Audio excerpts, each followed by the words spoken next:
رسول کریم صلی اللہ علیہ وآلہ وسلم کے دور میں کچھ قریش مکہ کے ایک یہودی عالم کے پاس گئے اور اس سے کہا کہ رسول کریم صلی اللہ علیہ وآلہ وسلم سے ایسا کون سا سوال پوچھا جائے کہ ان کے نبی ہونے کی حقیقت واضح ہو جائے۔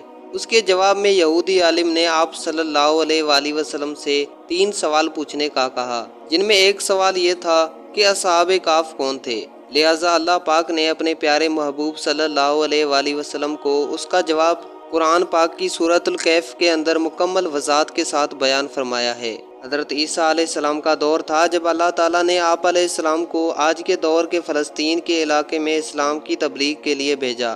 یہ علاقہ اس وقت رومن امپائر میں شمار ہوتا تھا اور وہ بت پرست لوگ تھے، اور وہاں ایک یہودی بادشاہ کی حکمرانی تھی جو رومن حکومت کے ماتحت کام کر رہا تھا۔ جب حضرت عیسیٰ علیہ السلام نے تبلیغ شروع کی تو رومی لوگ آپ علیہ السلام کے مخالف ہو گئے اور آپ علیہ السلام کو گرفتار کر کے سولی پر لٹکانا چاہا، مگر اللہ تعالیٰ کے حکم سے آپ علیہ السلام کو زندہ آسمان پہ اٹھا لیا گیا۔ اس واقعے کے کچھ عرصے بعد یہودی لوگوں نے رومی حکومت کے خلاف بغاوت کرنا شروع کر دی، لہٰذا اس کے رد عمل میں غصہ ہو کر ٹرٹس نامی رومی بادشاہ نے یروشلم اور فلسطین پر حملہ کر کے اسے بالکل تباہ کر دیا، حتیٰ کہ بیت المقدس کو بھی تباہ کر دیا۔ اسی دوران اس نے 1.5 لاکھ یہودیوں کو بھی قتل کروا دیا، اور جو بچے کچھ یہودی یہاں رہ گئے تھے وہ جان بچا کر فلسطین سے نکل گئے۔ مگر جو حضرت عیسیٰ علیہ السلام کے ماننے والے اور ان کی تعلیمات کے پیروکار تھے، دقیانوس بادشاہ جو کہ رومی تھا اور بت پرست بھی، لہٰذا اس کی حکومت میں موجود عیسائی لوگوں پر اس نے ظلم و ستم کرنا شروع کر دیے۔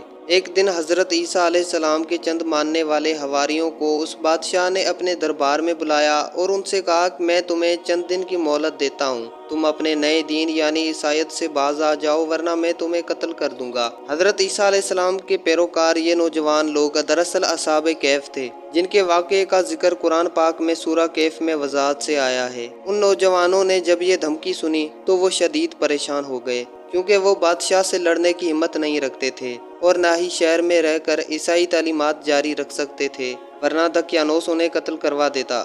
لہٰذا انہوں نے شہر چھوڑ کر کہیں بھاگ جانے کا فیصلہ کیا اور اللہ پاک کی ذات پر بھروسہ کر کے شہر سے نکل گئے، یہ سوچتے ہوئے کہ اب اللہ پاک ہی ہمارے لیے کوئی فیصلہ کرے گا اور کوئی راستہ نکالے گا۔ یہاں تک کہ وہ ایک پہاڑ کی غار میں جا کر چھپ گئے اور وہیں سو گئے، یہاں تک کہ سوتے سوتے ان پر 300 سال کا عرصہ گزر گیا۔ سورہ کہف میں اللہ پاک فرماتے ہیں، ان چند نوجوانوں نے جب غار میں پناہ لی تو یہ دعا کی، اے ہمارے پروردگار، ہمیں اپنے پاس سے رحمت عطا فرما اور ہمارے کام میں ہمارے لیے راہ یابی کو آسان کر دے۔ پس ہم نے ان کے کانوں پر گنتی کے کئی سال تک اسی غار میں پردے ڈال دیے۔ دقیانوس نے جب ان لوگوں کو تلاش کروایا تو اسے معلوم ہوا کہ یہ لوگ اسی غار میں موجود ہیں۔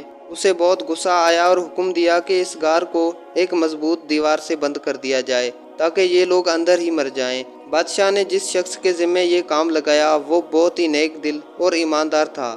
اس نے اصحاب کہف کے نام اور ان کی تعداد اور پورا واقعہ ایک تختی پر لکھوا کر لوہے کے صندوق میں رکھ کر دیواروں کی بنیادوں میں رکھ دیا اور ایک تختی شاہی خزانے میں بھی رکھوا دی۔ اس 300 سال کے دوران دقیانوس بادشاہ مر گیا اور کئی بادشاہ اور حکومتیں آئیں اور چلی گئیں، جہاں تک کہ 300 عیسوی رومن امپائر نے بھی عیسائیت اختیار کر لی۔ 440 عیسوی میں بیدروس نامی عیسائی بادشاہ کی حکومت آئی، جو ایک نیک دل اور انصاف پسند بادشاہ تھا۔ اس نے 68 سال تک حکومت کی۔ اس کے دور میں مذہبی فرقہ پسندی جب عروج پر پہنچ گئی اور لوگوں میں مرنے کے بعد دوبارہ زندہ کیے جانے اور قیامت کا یقین ختم ہوتا جا رہا تھا، قوم کا یہ حال دیکھ کر بادشاہ بہت رنجیدہ ہوا اور اللہ تعالیٰ سے دعا کی کہ اے اللہ، کچھ ایسی نشانی ظاہر فرما کہ میری قوم کے لوگوں کا ایمان پھر سے تازہ ہو جائے، انہیں قیامت اور مرنے کے بعد دوبارہ زندہ کیے جانے اور ایک خدا کا یقین ہو جائے۔ اللہ تعالیٰ نے اس کی یہ دعا قبول فرمائی، لہٰذا ایک روز ایک چرواہا اپنی بکریوں کو ٹھہرانے کے لیے اس غار کے پاس پہنچا۔ یہ وہی غار تھی جس میں اصحاب کہف موجود تھے۔ اس چرواہے نے چند لوگوں کے ساتھ مل کر اس دیوار کو گروا دیا۔ دیوار کے گرتے ہی ان لوگوں پر ایسی ہیبت و خوف طاری ہوا کہ سب گھبرا کر وہاں سے بھاگ گئے۔ یوں اللہ تعالیٰ کے حکم سے اصحاب کہف اپنی نیند سے بیدار ہوئے اور ایک دوسرے سے سلام کلام کرنے لگے اور اپنے ایک ساتھی جس کا نام یملیکھا بتایا گیا ہے، اس کو بازار سے کھانا اور سامان لانے کے لیے بھیجا۔ جب یملیکھا بازار پہنچا تو وہ اپنے سامنے نئی دنیا کو دیکھ کر کافی حیران ہوا کہ شہر میں ہر طرف اسلام کا چرچا ہے، یہاں تک کہ لوگ اعلانیہ حضرت عیسیٰ علیہ السلام کا کلمہ پڑھ رہے ہیں اور ان کی تعلیمات پر عمل بھی کر رہے ہیں۔ اس کشمکش میں یملیکھا نے کھانے کے عوض اپنے زمانے کے سکے دکاندار کو دیے۔ دکاندار نے جب یہ سکے دیکھے تو اسے شک ہوا کہ شاید اس شخص کو کوئی پرانا خزانہ مل گیا ہے، لہٰذا اس دکاندار نے یملیکھا کو سپاہیوں کے سپرد کر دیا۔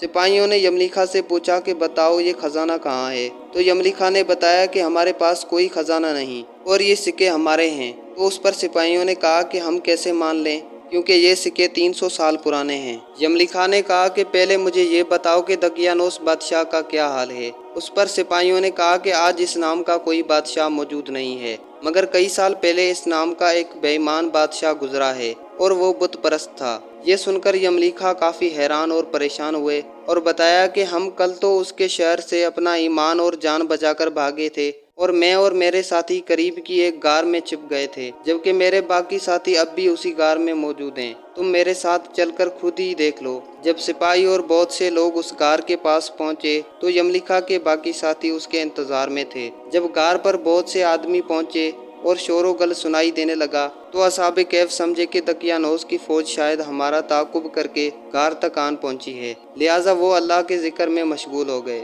سپاہیوں نے غار پر پہنچ کر تانبے کا وہ صندوق برآمد کر لیا اور اس کے اندر سے تختی کو نکال کر پڑھا تو وہاں اصحاب کہف کے نام اور یہ لکھا تھا کہ یہ مومنوں کی جماعت ہے جو اپنے دین کی حفاظت کے لیے دقیانوس بادشاہ کے خوف سے اس غار میں پناہ گزین ہوئی ہے، اور دقیانوس نے غصے میں آ کر اس غار کا منہ بند کروا دیا ہے۔ سپاہی یہ دیکھ کر حیران و پریشان رہ گئے۔